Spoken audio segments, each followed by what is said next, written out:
साथियों नमस्कार, मैं अभिषेक आपका फिर से अपने इस YouTube चैनल 2 मेगा क्लासेज में स्वागत करता हूँ। आज हम आधुनिक भारत में 1833 के चार्टर एक्ट के बारे में समझेंगे। सबसे पहले समझेंगे कि यह किन परिस्थितियों में लाया गया। इसके अलावा जब ये लाया गया तो इसका क्या क्या प्रभाव भारत पर पड़ा। साथ ही बीच में मैं आपको बताते चलूँगा कि इससे परीक्षाओं में कैसे प्रश्न पूछे जाते हैं और इस पर भी प्रकाश डालते हुए चलेंगे कि क्या ये हमारे यहाँ जो संवैधानिक सुधार प्रारंभ हुए थे उसमें कहाँ तक आगे बढ़ा और इसका क्या प्रभाव पड़ा। तो इन्हीं सब चीज़ों को एक समग्र रूप से देखते हुए इसको हम समझेंगे। और ध्यान दीजिएगा कि इससे कुछ परीक्षाओं में या बहुधा परीक्षाओं में एक दो प्रश्न अवश्य पूछे जाते हैं। साथ ही जब आप नोट्स लिखने बैठते हैं या मेंस परीक्षाओं में छोटे छोटे टॉपिक के नोट्स जो हैं इससे पूछ लिए जाते हैं। तो जब नोट्स पूछे जाते हैं तो उसमें सिर्फ तथ्य ही नहीं होते हैं, तर्क ही नहीं होते हैं, उन समस्त भाव विचारों को भी रखना पड़ता है जो इस एक्ट के बनते समय तत्कालीन समय में भारत और इंग्लैंड दोनों जगह परिस्थितियाँ उत्पन्न हुई थी। तो सबसे पहले इसके कुछ मोटा मोटी मुख्य बातों को देख लेते हैं।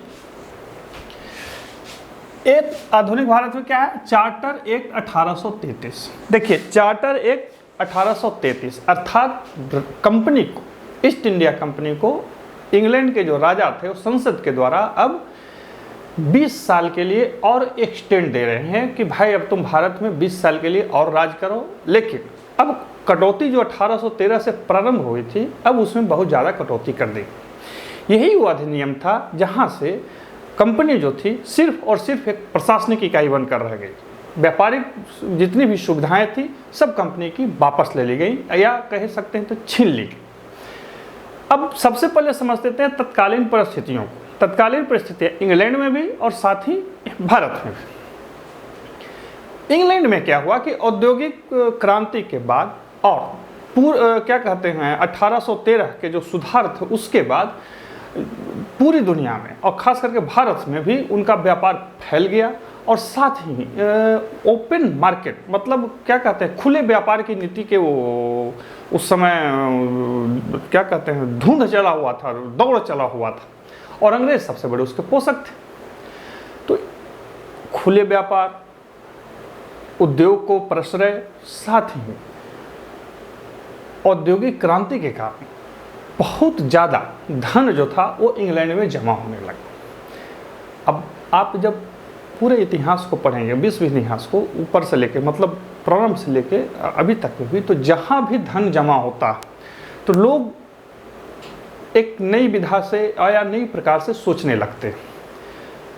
तो जब इंग्लैंड में धन जमा होने लगा मतलब पूरी दुनिया से जब व्यापार के एक छत्र राज के कारण उनके यहाँ धन जमा हुआ तो नई नई विचारधाराएं और नई नई सोच भी वहाँ पैदा होने लगी। लोग लेख, आलेख इत्यादि में रुचि लगने लगे और लिखने वाले नाना प्रकार के लोग पैदा होने लगे। साथ ही फ्रांसीसी क्रांति का व्यापक प्रभाव पड़ा था और इसके अलावा उद्योग धंधों के विकास तथा पूरी दुनिया में फैलाव से उनके यहाँ एक क्या कह सकते हैं नई प्रकार की सोच और समझ भी विकसित होने लगी। और वो जो सोच समझ थी उसमें मानवतावाद, उदारवाद इत्यादि जैसे चीज़ें समाहित थी। हालांकि ये सारी चीज़ें जो थी उनके व्यापार नीति के पीछे ही रहती थी लेकिन समाहित थी। ये इंग्लैंड की स्थिति थी। भारत की स्थिति को देखिए, भारत में अंग्रेजी राज अस्थायित्व हो चुका था, जड़ पकड़ चुका था। जड़ तो खैर बहुत पहले से पकड़ चुका था लेकिन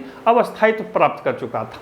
या कहिए कि पूरे भारत को अपने ग्रास में या अपने जकड़ में लगभग लेने वाला था या ले चुका था।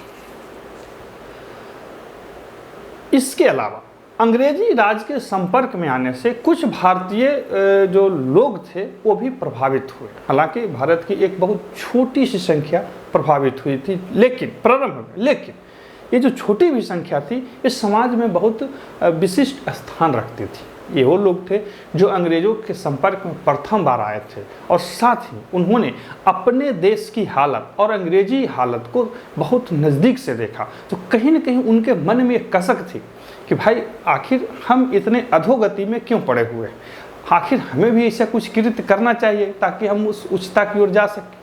इधर हमारे देश में दास प्रथा, सती प्रथा और न जाने ऐसे कितने सामाजिक बुराइयां जड़ में थी कि जिसके कारण हमारा देश बहुत ही क्या कह सकते हैं, सामाजिक, आर्थिक, राजनीतिक रूप से रसातल में जा चुका था या रसातल में पड़ा हुआ था।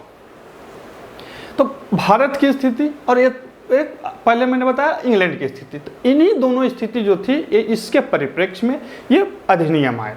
भारतीयों के मन में था, या कुछ भारतीय जो बुद्धिजीवी थे उनके मन में थे कि अंग्रेज कुछ ऐसी नियम नीति बनाएं जिससे भारत में भी लोगों का उत्थान हो सके। उधर इंग्लैंड में जो हवा चली हुई थी उदारवाद का, मानवतावाद का और साथ ही समानता का, याद रखिएगा समानता का, फ्रांसीसी क्रांति का बहुत व्यापक प्रभाव पड़ा हुआ था।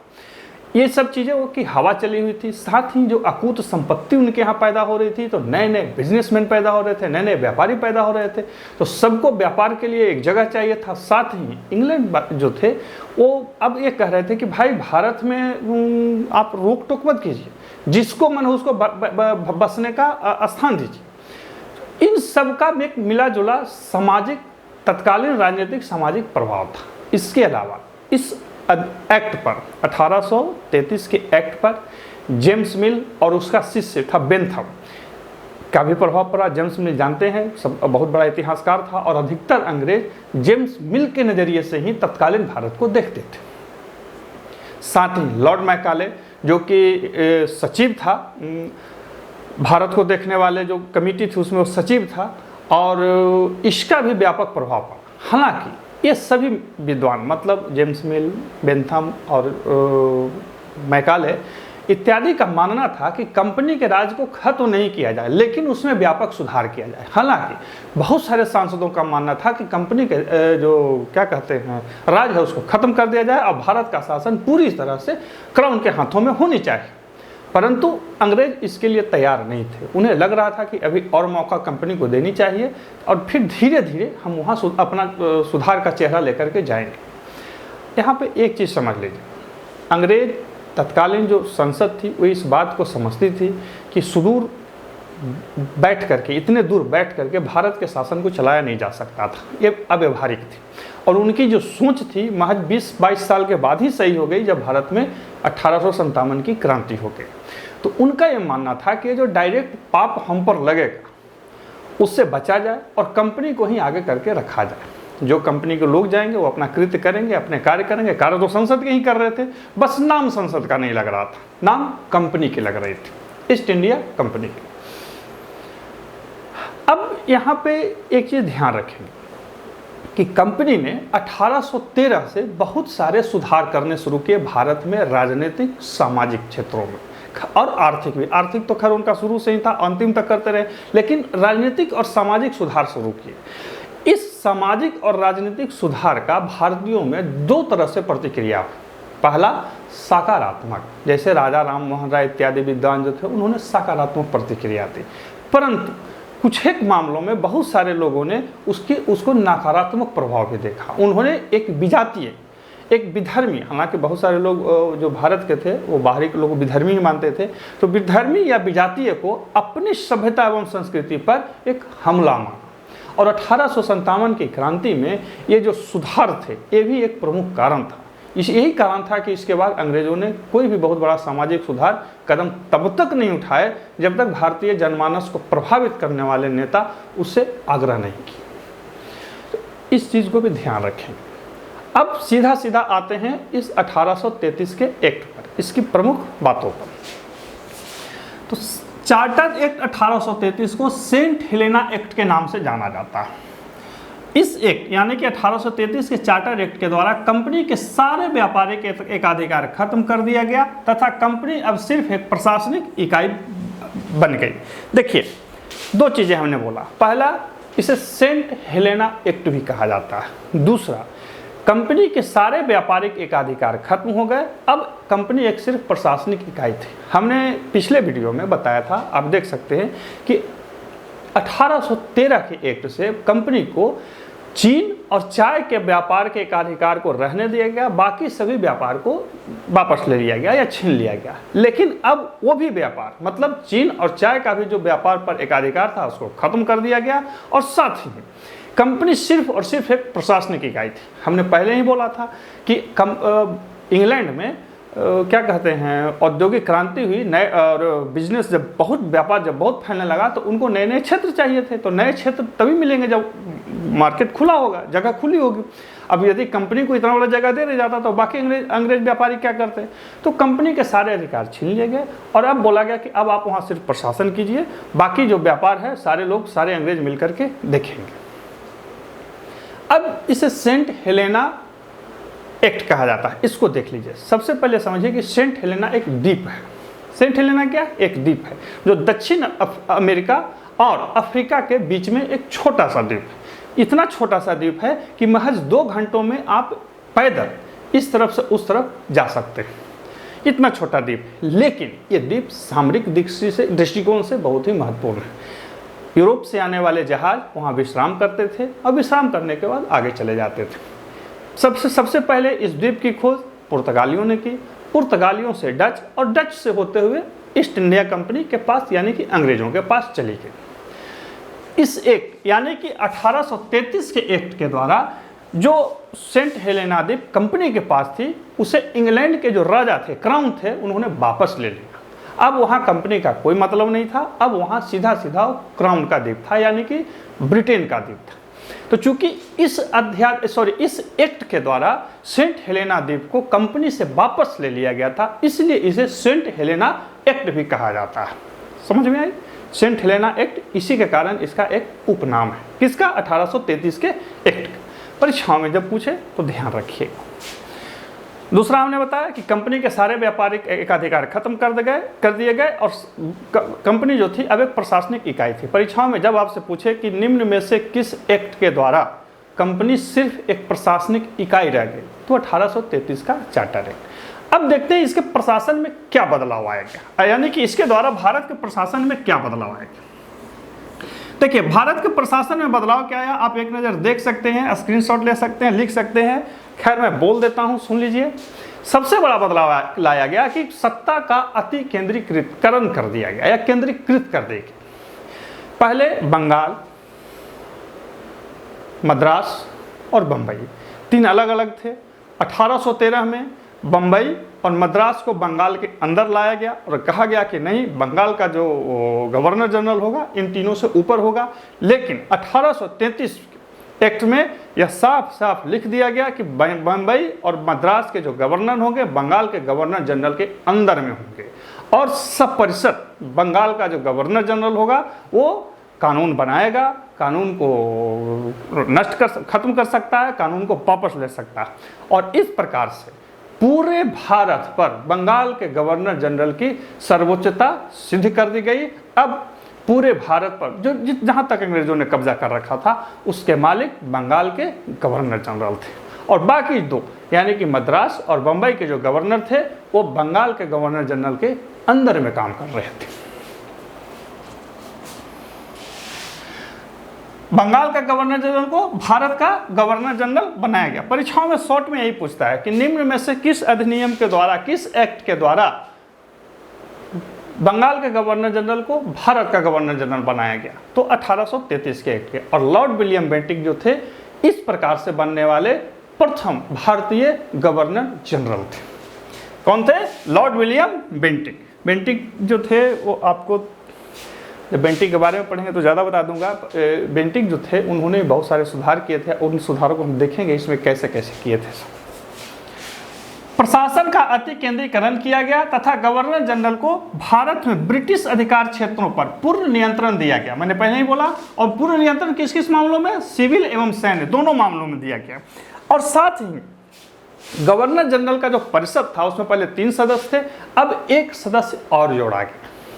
और वो जो सदस्य था वो विधि सदस्य था। इसका काम था कि जब भी कोई कानून वगैरह बनेगा तो वहाँ पे बैठेगा और अपने सलाह को देगा। और पहला विधि सदस्य जो थे वो लॉर्ड मैकाले थे। याद रखिए 1833 के एक्ट में प्रावधान किया गया कि गवर्नर जनरल के परिषद में एक सदस्य बढ़ाया जाएगा और कुल टोटल 4 सदस्य होंगे, और चौथा जो सदस्य होगा विधि सदस्य होगा। नियम ये रखा गया था कि वो विधि सदस्य जो होगा सिर्फ विधि विधान बनाते समय ही बैठक में उपस्थित होगा, लेकिन लॉर्ड मैकाले की जो विशिष्टता थी, ओज था, उसमें लोगों की राय थी कि भाई ठीक है उसको हमेशा बैठक में रखिएगा, लेकिन लिखित तौर पर यह था कि वो विधि बनाते समय सलाह देता। तो ध्यान रखिएगा इस चीज को, आपसे परीक्षाओं में पूछ सकता है कि निम्न में से किस एक्ट के द्वारा सिविल एवं सैन्य मामलों में गवर्नर जनरल को समस्त भारत पर अधिकार प्रदान किया गया। तो 1833 के चार्टर एक्ट के। अब देखते हैं इसके अन्य प्रमुख बातों को। अब देखते हैं इसके अन्य और प्रमुख बातों को। तो सबसे पहले ध्यान दीजिए कि इस एक्ट के द्वारा संपूर्ण ब्रिटिश भारत में कानून बनाने की जिम्मेवारी गवर्नर जनरल को दी गई।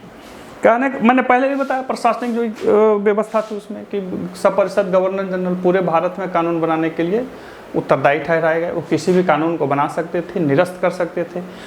साथ ही प्रांतीय विधायिका जो थी उसको खत्म कर दिया गया। अब जितने भी प्रांतीय उस समय जो बम्बई और मद्रास के जो गवर्नर थे, अब सपरिषद गवर्नर जनरल के बनाए गए कानून के तहत काम करते थे और उसी कानून को वो मानते थे। यहाँ पे ध्यान रखिएगा कि ये जो सपरिषद गवर्नर जनरल, जिसमें कुल 4 सदस्य थे, चौथा विधि सदस्य जो इसी अधिनियम के द्वारा जोड़ा गया था, ये जो कानून बनाते थे उस कानून को फिर ब्रिटेन के पास भेजा जाता था और ब्रिटेन की संसद उसे अनुमोदित कर देती थी। कहने को तो था कि ब्रिटेन की संसद उसे देखेगी, समझेगी, करेगी, लेकिन वास्तविक इसकी कोई बात नहीं थी। वो सिर्फ उसको प्रायः अनुमोदन कर देती थी, कभी कभी उसमें सुधार करवाती थी या करती थी।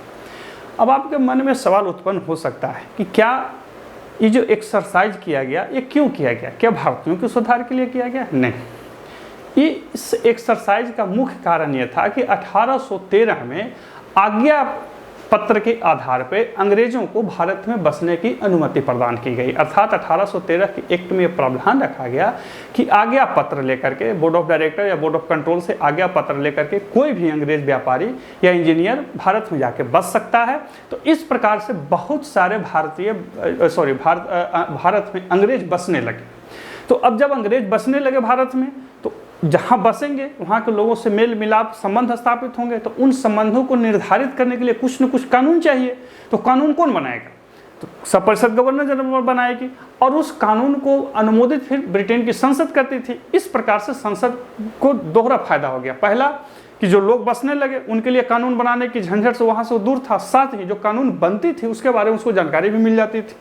तो इसलिए अंग्रेजों ने ये व्यवस्था रखी। याद रखिए, भारतीयों के उत्थान या उनके मदद के लिए उनकी कोई इच्छा नहीं थी।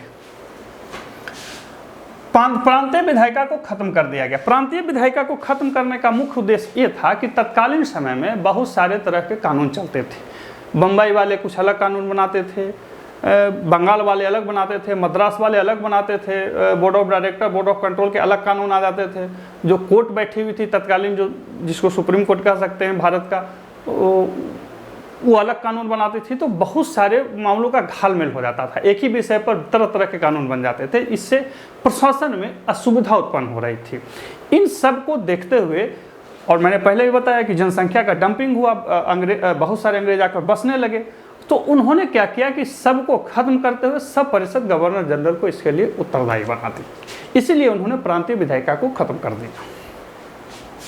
बगैर आज्ञा पत्र के भी सभी अंग्रेजों को भारत में बसने आने दिया गया। देखिए, बगैर आज्ञा, मैंने क्या बोला पहले कि 1813 में प्रावधान रखा गया कि उन्हें आज्ञा पत्र चाहिए, अनुमति पत्र चाहिए थे बोर्ड ऑफ डायरेक्टर और बोर्ड ऑफ कंट्रोल से। अब बोला गया कि नहीं, पूरा मार्केट ओपन है, जो भी अंग्रेज जैसे भी चाहे भारत में जाके बस सकते हैं। बसने की अनुमति दी गई। इसके पीछे कारण था, लूट में सबको भागीदारी चाहिए थी। आपको एक बात बताता हूँ कि जब भारत में अंग्रेज आए, तो जो प्रारंभिक अंग्रेज आए तो वहाँ से छोटे छोटे नौकरी के तलाश में आते थे, छोटे छोटे अपने मौके के तलाश में आते थे। लेकिन जब यहाँ से अकूत संपत्ति ले जाने लगे तो इंग्लैंड वो नवधनाढ़ वर्ग कहलाने लगे और उनकी वैभव और उनकी क्या कह सकते हैं संपत्ति देख करके वहाँ के पुराने जो धनाढ़ थे वो ईर्ष्या करने लगे, जलन करने लगे। और ये जो सुधार वगैरह थे, जो बहुत सारे शिकंजे कंपनी पर कसे गए, कहीं न कहीं आंशिक रूप से उनके उस ईर्ष्या और जलन का भी प्रभाव था। तो अब क्या किया गया, बगैर आज्ञा पत्र के भी सभी अंग्रेजों को भारत में आगे बसने दिया गया और साथ ही इसी एक्ट के द्वारा कंपनी का जो अनुज्ञा पत्र था यानी कि जो चार्टर था उसको 20 साल के लिए बढ़ा दिया गया था। इस चीज़ को ध्यान रखेंगे। साथ ही इस एक्ट में 2 महत्वपूर्ण बदलाव थे। मैंने पहले ही बोला कि तत्कालीन समय में उदारवाद चला हुआ था, पूरी हवा चली हुई थी वहाँ पे। साथ ही भारतीयों का भी एक दबाव था कि आप कुछ ऐसा कृत्य कीजिए कि जिससे हमारा उत्थान हो। साथ ही अंग्रेज ये चाहते थे कि कुछ प्रबुद्ध भारतीय उनकी ओर रहें। तो इन सभी चीज़ों को समाहित करते हुए उन्होंने बहुत सारे सुधार किए। इसमें 2 सुधार जो इस समय था बहुत बड़ा था। हालांकि लॉर्ड विलियम बेंटिक जिन्होंने सती प्रथा का प्रतिबंधित किया था राजा राम मोहन राय के सलाह दबाव या जो कहिए कि अनुरोध पे, वो बहुत बड़ी बात थी, बहुत बड़ी बात थी। लेकिन यहाँ पे इस एक्ट की बात बता रहा हूँ। इस एक्ट में 2 बहुत बड़े चीज़ थे। हालांकि ये दोनों चीज़ सिर्फ कागजी थे, मैं बता दूंगा कैसे कागजी थे, लेकिन ये 2 चीज़ें थी। पहला क्या था कि इस एक्ट के द्वारा दास प्रथा को अवैध घोषित कर दिया गया। कालांतर में भारत में 1843 में दास प्रथा का उन्मूलन कर दिया गया। लेकिन सबसे पहले इस एक्ट में ही कहा गया कि अंग्रेजी और अंग्रेजी दुनिया यानी कि इंग्लैंड और इंग्लैंड अधिकृत पूरे दुनिया में दास प्रथा को हम खत्म करते हैं। मानव का जो दास बनाने की जो प्रवृत्ति थी हम उसका उन्मूलन करते हैं। तो इस एक्ट के द्वारा ये चीज़ किया गया। कालांतर में भारत में 1843 में इसका पूरी तरह से उन्मूलन कर दिया गया। तो बोले कि इसमें अलग क्या है? अलग है। आपने गिरमिटिया का नाम सुना होगा। ये वो लोग थे जो भारत के सुदूर इलाकों से उठा करके अंग्रेजों के फायदे के लिए या फ्रांसीसियों के फायदे के लिए उनके क्या कहते हैं साम्राज्यिक लिप्सा की शांति के लिए पूरे दुनिया में भेज दिए गए। क्या कहते हैं नारकीय अवस्था को अपनाते हुए सरकार ने इस पर कोई ध्यान नहीं दिया या यूँ कहिए आंख मूंदे रहा, या साथ ही कुछ ऐसे कानून बना लिए कि ताकि काम भी हो जाए और सरकार अपना हाथ धो ले। कैसे कानून बनते थे? एक कागज़ ले आया, उस पर साइन करा लिया, ठप्पा लगा लिया कि भाई हम अपनी इच्छा से हम इनके साथ जा रहे हैं। जब देश में इस समय में 1833 में लोग पढ़ना लिखना नहीं जानते थे, उन्हें एक पत्र दिया जाता था कि आप इस पर साइन कीजिए। सोचिए वो लोग क्या पढ़ते होंगे। दूसरा, भारत में तत्कालीन भारत में इतनी ज़्यादा गरीबी आ चुकी थी, इतनी ज़्यादा क्या कह सकते हैं मानवीय जीवन साधारण और निम्न वर्ग के लिए इतनी नारकीय स्थिति हो चुकी थी कि उन्हें उत्तम क्या कहते हैं भोजन, उत्तम रहन सहन, उत्तम जगह की प्रलोभन दे करके वो लोग उनको लेके चले जाते थे। आप गिरमिटिया पर आधारित कोई भी पाठ्यपुस्तक या कहानी पढ़िए, पाठ्यपुस्तक नहीं कहानी ही पढ़िए या उपन्यास को पढ़िए, समझ में आएगा कि किस तरह से तत्कालीन लोगों को उठा करके और उन सुदूर जगहों पर मरने के लिए ले जाया गया। आने जाने रहने तीनों जो स्थिति थी उनके लिए नारकीय स्थिति थी। आज हम भले ही गौरवान्वित होकर के कहें कि अमुक जगह भारतवंशी रहते हैं, अमुक जगह भारतवंशी रहते हैं, अमुक भारतवंशी भारत में आकर के ये सही है, लोग बसे, मेहनत से, बुद्धि से, अपने विवेक से उन्होंने काम किया और समाज देश स्थिति के अनुकूल प्रतिकूल सब झेलते हुए आज शिखर पर पहुँचे, ये अलग बात है। लेकिन इस पाप से अंग्रेज इनकार नहीं कर सकते हैं कि लिखित कानून होते हुए भी उन्होंने इस कृत्य को होने दिया। इसलिए मैंने कहा कि ये था तो बहुत बड़ी बात, लेकिन सिर्फ और सिर्फ कागजी थी। हालांकि ये कागजी वाली जो बात है मैंने आपको समझने के लिए बताया। परीक्षाओं में जब पूछे कि निम्न में से किस अधिनियम के द्वारा क्या कहते हैं दास प्रथा को अवैध घोषित किया गया, तो 1833 का। और इस पर जो प्रभाव था तत्कालीन इंग्लैंड में, तत्कालीन क्या कह सकते हैं इंग्लैंड की जो आबो हवा थी उस पर उदारवाद का जो प्रभाव था उसी का एक क्या कह सकते हैं असर था। साथ ही जो सबसे बड़ी बात है कि कंपनी के पद पर चयन में धर्म, जन्मस्थान, वंश या वर्ग के आधार पर विभेद को रोका गया। यानी कि इससे पहले जो था वो कंपनी में उन्हीं लोगों को लिया जाता था जो उच्च वर्ग से थे या सवर्ण थे या जिनको कंपनी मानती थी कि इनको हम ले सकते हैं। अब ये लिखित रूप से कहा गया कि कंपनी में जो भर्ती होगी वो किसी को की भी होगी, अर्थात कोई भी भारतीय, ब्रिटिश भारतीय प्रजा का मतलब ब्रिटिश अधीन भारत में रहने वाले लोग धर्म, जन्म स्थान, वंश, वर्ग के आधार पे, ध्यान दीजिए क्या क्या, धर्म, जन्म स्थान, वंश या वर्ग के आधार पे, लिंग नहीं लिखा हुआ, इसके आधार पे कंपनी में चयन के लिए अयोग्य नहीं होंगी। बात समझिए, ये बहुत बड़ी चीज़ थी। हालांकि ये भी एक लिखित तौर पर ही थी, ये मतलब व्यवहारिक रूप से नहीं अपनाया गया। व्यवहारिक रूप से नहीं अपनाने के पीछे कारण थे। पहला, जो कंपनी के नीचे के लोग थे वे नहीं चाहते थे कि हम वैसे लोगों को ले जो दक्ष ना हो। दूसरा, जो भारत में समस्त जनता थी उनमें जो ऊपरी वर्ग के लोग थे वही कंपनी के हितों को संतुष्ट कर पाते या कर सकते थे। अब यदि इन सभी लोगों को लिया जाता तो उसके लिए कहीं ना कहीं एक वेलफेयर स्टेट की क्या कह सकते हैं सोच रखनी होती, लेकिन कंपनी यहाँ क्या कह सकते हैं समाज सुधारने के लिए तो आए नहीं थे। उसका मूल उद्देश्य था जितना ज़्यादा लूटना, तो उसने सिर्फ कानून बना दिया, व्यवहारिक में इसका पालन लगभग नहीं ही किया। क्योंकि वो क्यों करने जाते, एक ऐसे व्यक्ति को जिसको स्किल करने में समय लगेगा वो क्यों कंपनी में रखे जाते। हाँ, लिखित रूप से दे दिया। अब लिखित रूप से जब दिया तो इसके दो प्रभाव। पहला, आम जनमानस में इस आधारों पर अर्थात धर्म, जन्म स्थान, वंश या वर्ग के आधारों पर जो विभेद था उसके प्रति लोग सचेत हुए। मध्यस्थ जातियां और निम्न जातियों में ये चेतना आई कि सत्ता हमारे साथ हमारे जन्म के आधार पर विभेद नहीं करेगा, और ये सबसे बड़ी बात थी। अंग्रेजी भारत से पहले, मतलब इससे पहले हमारे यहाँ किसी का भी चयन उनके जन्म से होता था, किसी का भी मूल्यांकन उनके जन्म से होता था। अर्थात कोई सवर्ण का बच्चा है तो उसे सवर्ण ही माना जाता था और उसे उत्तम ही माना जाता था।